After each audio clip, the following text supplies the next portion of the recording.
Selamat datang di Pojok Santai.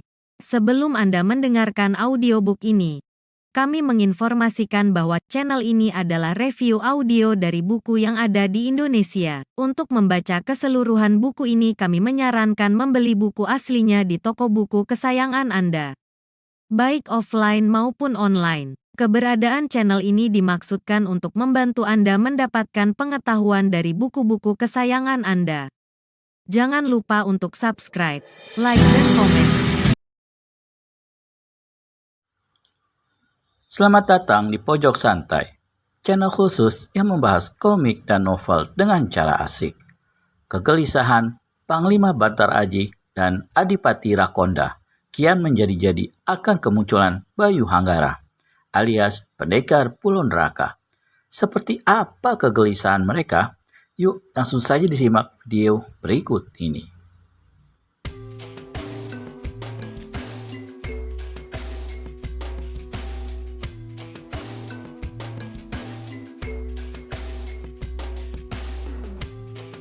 Pagi ini, awan hitam tampak menggantung dan berarak di angkasa. Sementara cahaya matahari seperti tak sanggup untuk menembus kepekatan awan yang menyelimuti seluruh langit di atas Kadipaten Jati Anom. Sedangkan hembusan angin yang bertiup kencang menebarkan udara dingin seperti menusuk sampai ke tulang. Tampak daun-daun berguguran dan debu-debu berkepulan tersapu angin. Seluruh kota Kadipaten itu tampak sepi. Hanya sesekali terlihat 1-2 orang yang melintasi jalan utama kota itu. Dari arah pintu gerbang perbatasan Kadipaten sebelah utara, tampak seorang laki-laki gagah sedang melangkah ringan mendekati pintu gerbang. Sampai di depan pintu gerbang, pemuda itu hanya melirik pada 2 penjaga yang memandanginya dengan tatapan penuh selidik. Hingga pemuda itu berlalu, kedua penjaga itu masih tetap memperhatikannya. Kadipaten Jati Anom memang sering kedatangan tamu, baik yang hanya singgah maupun yang ingin menetap.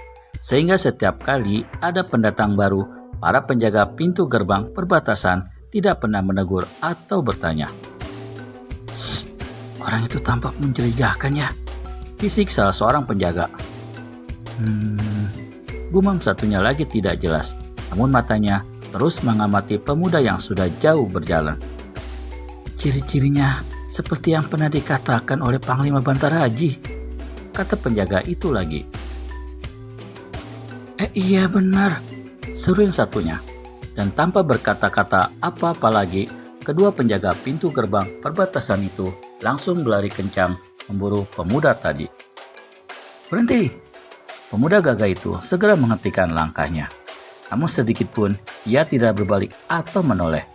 Ia tetap berdiri tegak dengan pandangan lurus ke depan. Kedua penjaga itu terus menghampiri dan mencegatnya. "Maaf Kisanak, kami harus memeriksa Anda dulu," kata salah seorang penjaga dengan sopan. "Bukankah kota ini bebas untuk didatangi oleh pendatang?" "Iya benar, tapi sekarang Gusti Adipati dan Gusti Panglima telah memerintahkan kami untuk memeriksa setiap pendatang baru." "Sejak kapan peraturan itu berlaku?" "Dari 7 hari yang lalu." "Kalau aku menolak?" Sejenak kedua penjaga itu saling berpandangan.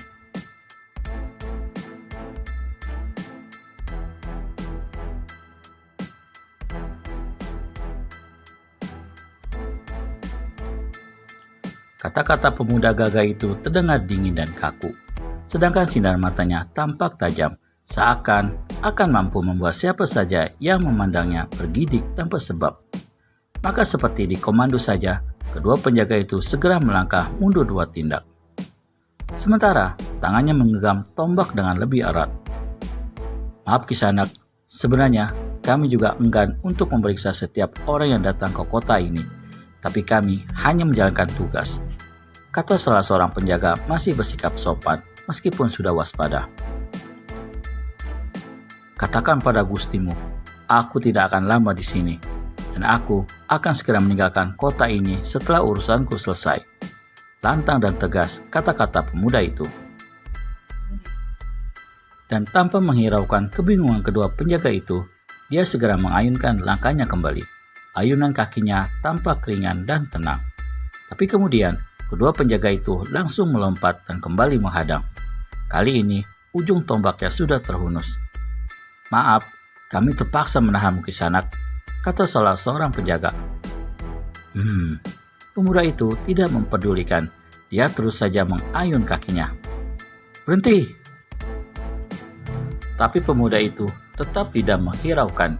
Dia terus melangkah maju. Sementara, kedua penjaga itu saling pandang.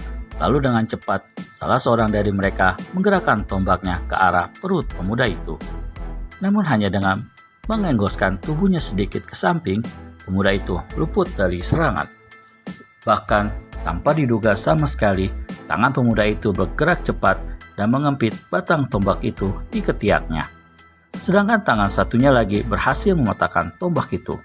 Prak! Dan belum lagi penjaga itu sempat menguasai keadaan, sebuah ayunan kaki yang bergerak bagai kilat langsung menghantam dadanya yang keras. Penjaga itu mengeluh pendek. Tubuhnya sampai terjajar ke belakang beberapa depah. Melihat keadaan itu, penjaga yang satunya lagi segera mengibaskan tombaknya ke arah leher. Namun dengan cepat, pemuda itu menarik kepalanya ke belakang dan tangan kanannya terangkat ke atas menangkap tombak itu. Lalu dengan satu kali hantaman tangan kiri, tombak itu kembali patah jadi dua bagian. Krak! Kedua penjaga itu terkejut bukan main. Dalam sekejap saja, kedua tombak mereka sudah patah jadi dua bagian. Sementara pemuda itu masih tetap berdiri tegak tanpa menggeser kakinya sedikit pun. Sebentar, mereka saling pandang, lalu sret! Hampir bersamaan, kedua penjaga itu mencabut pedang yang tergantung di pinggang. Kedua pedang penjaga itu berukuran panjang dan berwarna keperakan berkilat. Tampak pemuda gagah itu hanya menatap dengan bibir yang mengulas senyum sinis. "Sayang sekali, nama kalian akan tidak tercantum dalam daftarku," kata pemuda gagah itu bergumam. Setelah berkata demikian, pemuda itu langsung melesat pergi bagai kilat melewati kepala kedua penjaga itu. Tentu saja hal itu membuat kedua penjaga itu melongo seperti melihat dewa baru turun dari kayangan. Dan saat mereka membalikkan tubuh, pemuda gagah itu sudah tidak terlihat lagi bayangannya. "Siapa dia ya?" salah seorang penjaga bergumam sambil memasukkan pedangnya kembali ke dalam warangkannya. "Kau tunggu dulu di sini. Aku akan melaporkan hal ini pada Gusti Adipati," kata seorang lagi.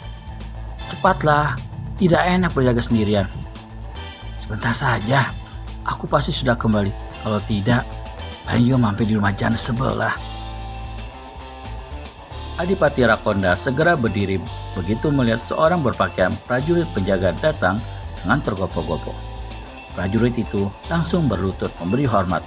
Tampak tubuhnya bersimbah peluh, sementara debu menempel di wajah dan bajunya. Napasnya masih terengah-engah seperti baru saja menempuh perjalanan jauh dan melelahkan. "Ada apa?